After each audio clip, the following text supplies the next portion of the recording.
At today's webinar, we will be looking on how to tackling wicked problems or how to nail jelly to the wall.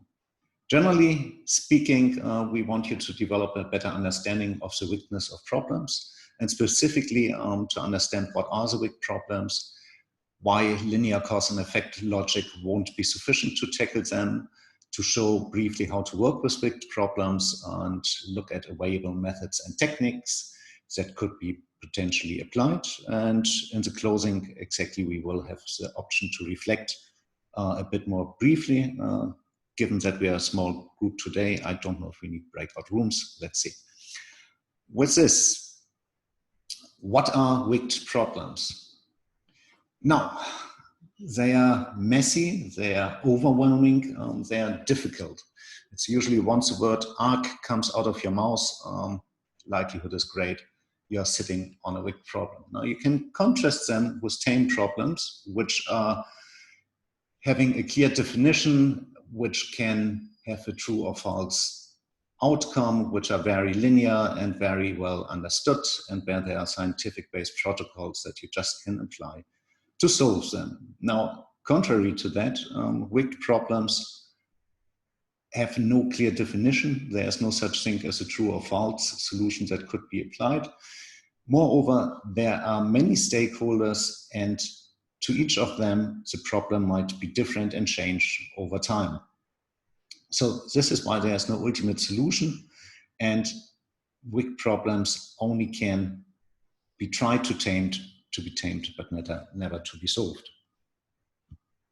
Now, surely things are not just black and white. So in between a very tame and simple problem and a very wicked problems, there are notions of gray. There are different types of problems and complexities. And as more as there are uncertainties and as more as there are different stakeholder parties involved, as more difficult and messy it gets. Some examples for wicked problems, it's usually once humans are involved. Technical problems almost always are only complex, but never wicked. But whenever humans enter into the field, then things change and you have different views of the same problem. You have interconnectedness, there are multiple values that all could end in conflicts, and there is certainly uncertainty and ambiguity. And it is likely that oneself is part of the problem, and thereby even with trying to attempt to solve the problem is making the problem worse. And in a nutshell, wicked problems are difficult to define. They have no clear solution, but there are many interdependencies and multiple causes with conflicting goals. They are socially rather than technically complex, and it requires a holistic rather than linear thinking to solve them. This is why, for example, if you use a system thinking approach to approach wicked problems, might be a good and viable way to try to analyze and resolve those. Now, with this, let us look into why cause and effect logic is only of limited use once tackling wicked problems. If you look at a tame problem, at a clear problem, you have cause and effect relationships that can be very well defined. And once you can define those, you also can collect data. You can look clearly into the literature, what is known about those cause and effect relationships. And with this, identify means on how to resolve them. So there, it is perhaps more a matter of the urgency that comes in on how the approach is selected to solve them, but that it will be rather by the book is a certain given. Now, if you look on the type of problems, we've seen it 3 slides ago, that there's a notion in between tame and wicked. So some elements of a wicked problem will have a clear cause and effect relationship that can be observed, while others are not.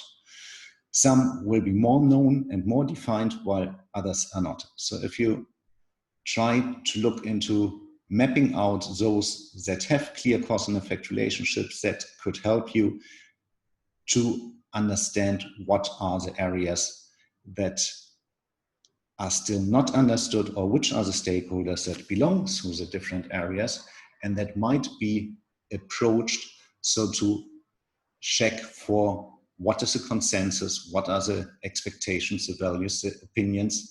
Everything that you see here on the left side of that graph is something that needs to be worked out very gradually and under involvement of the respective stakeholders for the respective stakeholder perspective. As you are doing so, you might manage to converge from the left side to the right side. It means as more parameters you manage to identify and to define, as more you can map out things, and as more you can visualize the process, thereby allowing you to in a more structured way engage with stakeholders on seeking how to treat and approach those different problem dimensions. Now in the following, we will look into two examples, by the book example and a personal example about wicked problems. And this example, we will see how tackling wicked problems can easily go wrong. This is an example of a school canteen that wants to no longer offer unhealthy food. This is a noble and smart move, perhaps from the perspective of the health of the child. However, as a consequence, the children no longer buy their lunch at the school canteens, but instead they miss lunch, they save their lunch money, and they buy junk food at the shops on the way home from school. So the outcome is that some children may now eat even more unhealthy food than they did previously. So all interconnections and social complexities need to be identified, discussed, and addressed as part of a coordinated strategy. In this case, it would have been quite obvious that if the food is just becoming too untasty, and if scholars would have money at hand and there are stores to serve other food, that might be an unwanted consequence. Therefore, it would have needed to be addressed. For example, one could have spoken on behalf of the school with the local stores neighboring the school, so to agree on policies on what to sell to school kids. So this is a very simple example, but it shows how quickly the stakeholder group enlarges, and this needs then more mediation and it becomes much more complex. Now, another example that I personally witnessed were the high unemployment rates in Portugal in between 2010 to 2014. Now, on an individual level, if you are unemployed, this is certainly a very undesired situation. You depend on governmental money, and it's very hard to find new employment because there are many competing with you for jobs. However, if you happen to be an entrepreneur during that time, it was actually a very great time and called the dirty secret. Why? Because there were so many incentive systems that the government put forward. You could get very good labor at economic prices. There were lots of facilitations going on. So from an entrepreneurial perspective, that was great. From an environmental perspective, it was equally great, given that not many people went to work, there was less traffic and pollution, and it was a much more calm way of life. Likewise, people had to save money, so they didn't spend much money in bars and restaurants, so also there you had a much more noise-free time. So depending on where you were in that situation, you might have perceived the problem very differently. Contrary to that, in the year 2018, situation has changed significantly. The government had made a bold move to invest in tourism and exports as being the main two areas to foster their economic growth. That saw a lot of micro-entrepreneurship arising. So from a personal perspective, individual perspective, it gave much more tools and power into the hand of people to take initiative and to try making the best out of their life, which was quite different to 8 years ago. However, if you have been an entrepreneur at this point in time, you had to see that HR costs got much more expensive. Then the influx of tourists also meant that investment prices all got higher and higher. So if you were on that end, you will have seen yourself rather at the losing end than before. If you look at that from a more holistic perspective, from a transcendental societal dimension, I think the tipping point in between 2010 and 2018, or getting worse on either of the ends, is the social well-being and how people behave with each other. I mean, if you in 2010 would have lost too much out, you would have seen riots to arise, which certainly would be a turning point that people don't want to come. And likewise, if on the other end in 2018 you see prices going up too much, that means local cannot afford any longer to purchase anything, and they will be driven out of the main tourist areas that they used to inhabit in the first place. So in both situations, it's a very nebulous border in between what is a problem and what not, and that might be changing on the moment. So it's a very complex situation to be dealing with. Are there any questions up to this point? Back on, I know it's back on page 5, but can I just understand, it made reference to a yes or no response on a tame problem. Could you expound on that a little bit? On which? I think it's slide 5. I know it is going back a while. I'm happy to wait to the end. Okay, at slide 5. All right, this one? Yeah, yeah, on point 1, the problem, it says the outcome is a true or false. Sorry, I thought it was yes, no. But true or false, successful or unsuccessful? In the case of a tame problem? Yeah, I just thought that was an unusual way to word it, that is straight true or false. Because even when you find a response, it's not necessarily a true or false, so to speak. So it's just purely you're referencing is successful or unsuccessful as far as problem, is that right? Yeah, true and false is obviously a very simplifying way of putting it. It's like 0 or 1, right? So yeah. if you carry out some quantitative research, you will come up with zeros and ones. So it might be put as simple as that, but perhaps if we also look into the next slide, then you will see that in between the very simple tame problem and the very wicked problems, there's a whole scale at which things are not as easy to be put as zeros and ones. Right, so the grey areas come in? Yes, I think this is a very simplification, and here you see a bit more of the shapes of grey coming in, okay. And how they contribute to the situation. Okay. So, how to work with wicked problems? Well, there's no quick fix. This is a nutshell answer. Likely collaborative approaches could help you. Understanding that wicked issues are imperfect understood, thus narrow boundaries may lead to a neglect of what is important in handling the wicked issues, is as important to understand that if you go too broad, you will try to address everything and nothing, and doing so will equally mean you might be stuck. So now, what are the means that could be applied? I think there are 3. First and foremost, stakeholder engagement is key once dealing with big problems, be it as part of the initial understanding building or later on once trying to sophisticated solve it. Now, as much as stakeholder engagement is key, so is a shared mindset and a shared understanding and a shared vocabulary, so that we can make sure that what comes out of my mouth is what is understood on the other end. So for this to facilitate, visualization can be a viable way forward. So stakeholder engagement and visualization. As a third, mapping. If you visualize things and you map things, then this is a great way to engage with stakeholders. It allows stakeholders to come on board and to take part of shaping the problem, understanding, outlining it, helping to develop a structure and make sense out of the different parts to come up here like in this with root causes, secondary root causes, consequences, and to look at the different dimensions from where you want to address it. Like in this case, from an economic perspective, from a political perspective, or from a theoretical perspective.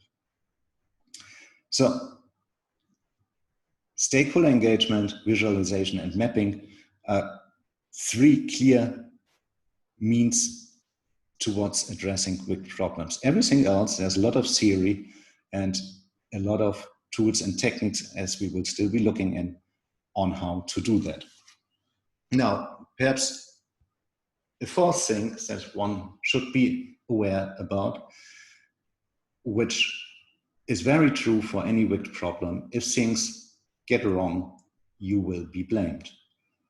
Now, if you undertake your research in a workplace environment, then this could mean you're losing your employment, you lose the connection, you lose your stand.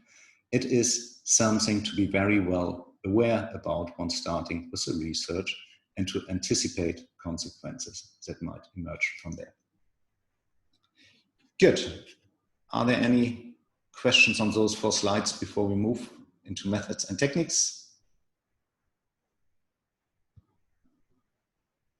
Then let's look at methods and techniques to research and potentially resolve wicked problems. Now, we came up with 8 steps that one could take to approach a wicked problem, and we have taken those 8 steps from an advanced online course that we have been putting together on this matter by the beginning of 2019. Now, step 1, to work out the problem or issue statement, to try and verbalize what is a workplace-based problem or issue, what can be observed about it, and who has experienced those issues prior to you, and what can be learned from it. As said, stakeholder engagement from the very first minute in any mean is very useful, so to work towards spelling out what the issue actually is. What is a common understanding? How do other people are seeing that? The second step, trying to understand better what is happening. So what are the different parts of the workplace-based problem? What are the issues that can be identified? Are there any apparent relations among those parts? So this will be just your guess and observation. And what is known from the literature about these different parts and apparent relation? And this is something that can guide you. So it's important to clearly outline from an issue and problem perspective what can be observed. And any observable or notable or perceived or tentative imagined cause and effect relations. As we've seen in the earlier image, let me go back.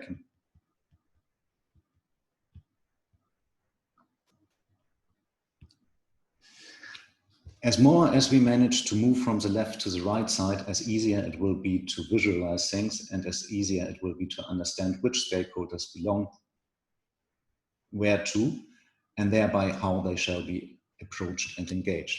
So this is very important.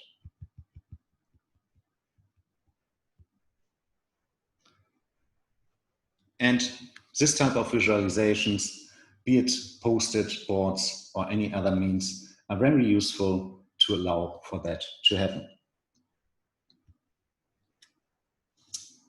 And it will allow you to understand what can be looked at. What are the different scientific disciplines from which a problem could be approached? What should be prioritized? What seems to be urgent and what not? And what concepts or methods does the literature provide in support of such prioritization? It's also important to understand in between urgency and importance. There can be things urgent, but they are not important, or the other way around. And then obviously it needs to be mapped out to which stakeholder and dimension it belongs.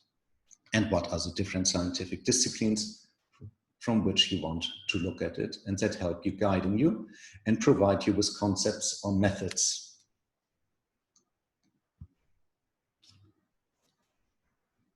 Now,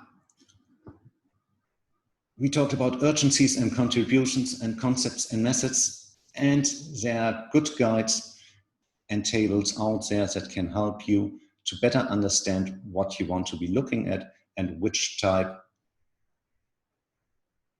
of categorization you might apply. Is it an inherent complexity? Is it the clarity of the problem or the solution? Knowledge, interest, or power? As more detailed as you manage to map things out, as easier it will become over time to approach the issue. Stakeholder identification, as said, is key, but who are the stakeholders? That is equally tricky to find out, and as well as everything else should be mapped out. And are they the same for the different parts of the problem? And at the same point in time. A point in time is very important here. As we've seen for the example of Portugal, things quickly can change. And then you need to re-evaluate, are those the same stakeholders, but just being put in a different position? So time is important. A matrix here can help you in outlining that. So to, again, visualize it and better make sense out of the situations. It will allow you to see who are the stakeholders to whom the problems relate. Are they the same for the different parts of the problem? And what techniques and methods are known from the literature that help identify such relations. Now, this inductive framework about why, when, which, and how, as provided by Tintoni and Ross, is one of those tools that you might want to apply to make sense out of the problem and to know how to engage with which stakeholders. Once you have identified the stakeholders, it's again very important to engage with them in a structured manner over a period of time to be identified by you. This will allow you to understand the stakeholders' perceptions about the problem and also approaches they might have tried coping with it, and the techniques and methods that they used, and that perhaps can guide you further in the literature. It will allow you to learn about perceptions to uncover different parts of the problem and how stakeholders dealt with it on a day-to-day basis strategically, and it will allow you to understand different perspectives. Now, while in theory that sounds nice and neat, in practice that might become very quickly very overwhelming, and visualization at one point in time will reach its limits. There are no perfect tools out there from a technical perspective that help you in mapping out and visualizing big problems. So this is a type of image that you well can end up with, and that will make your life not that easy. And it certainly doesn't make it easier to engage with stakeholders. Having said that, there are also other very nice techniques and methods and tested approaches out on how to engage with stakeholders around visualizations. And this is an exercise here on drawtoast.com, which is really inspiring in the way of showing how you might be doing this. Ultimately, the outcome of all of that, hopefully, would be that you manage to detect patterns and themes. So what are the apparent observable patterns? Are there patterns in the cause and effect relationships or in the stakeholder perceptions? How do your observations compare with those provided within the literature from comparable workplace-based problems and issues? Now, based upon your stakeholder engagements and joint analytics, hopefully it will allow you to exactly make sense out of that and to come up with common views that then would allow you to understand, are there different mental models? And if so, what is the difference in the mental models? Now that this can matter will be shown in this brief example here. If you look at the left side of the table, figure 5, on the pinkish colored row, you see organization as an obedient machine. Next to it in more greenish, you see organizations as an adaptive system. So depending on the mental model that you will adopt, you will deal with the same situation very differently. You will, for example, for an obedient machine perspective, see an organization rather as a machine that is made up as a collection of replaceable parts, but not as of humans. If you come from an adaptive system perspective, you see the system holistically, but also humans in it, and you see that each human will carry along a set of characteristics that will matter on how the organization works and functions. So depending on your mental model, you will handle situations very differently, and the same goes for those stakeholders with whom you engage. So working out, making things visible, and getting a shared view on those things do matter. This will allow you to verbalize and illustrate the apparent observable patterns, and again to discuss them. So those are 4 examples from very simple pattern blocks that 3-year kids use to very complex ones on the right end, and some more visual in the middle. So it depends on the problem you're dealing with, which visualization technique might be most suitable, and how obvious, complicated, chaotic, or complex the problem is that you are dealing with. Now, once you have a better understanding about the problem, then the next question is, are there any means of tackling the problems, and what are the lessons to be learned from earlier attempts, but also the literature on how to tackle the problem? Now, David comes up with a simplified way on what could be done. You could reflect, reduce, or resolve the big problems. If you want to resolve it, then you want to make it as comprehensively as possible, often without specifying any stopping rule. If you want to reduce it, you want to make it more controllable and manageable. And if you want to reflect it, then you will look at the fragmented, uncertain, and ambiguous nature of the big problems by relying on a more disjointed and tentative process of formulating policy responses. Now, whatever the outcome is on the means that you identify, that doesn't mean you will be taking actions. As earlier noted, if things go wrong, the culprit will be with you.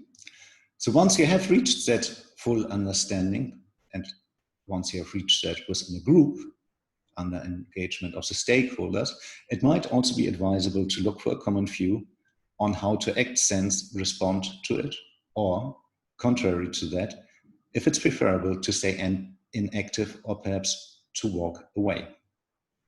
This is a perfectly acceptable outcome, and if taken as a group decision, it might be a mean to avoid blame and culprit and to still deal with the situation in a positive manner. Now, those are the 8 steps that would allow you to approach the problem in a more structured manner. There will be many, many other steps and sequences that could be approached, and there are ultimately only 4 guiding lines that might be provided: engage with the stakeholders, try to visualize things, and to map things out jointly. With this, I like to wrap it up and move further. If you want to learn more on how to tackle big problems, very soon the free self-study option for all of our advanced online courses will become available. And with this, you also will have the option to look into this course to see the literature provided in there and the exercises. Be very much welcome. You should see that within the next weeks to come. If you want, in the meantime, to look already a bit more into the literature, here are some references to deal with. And with this, I like to hand over to Jack, I think. Jack, is that correct? Incoming. Rather than split out into group activity, what we might do is bring it into discussion within the group. There's a one very good wicked problem that's been put forward by Gay, and there's probably another couple we can come up with. So what I might suggest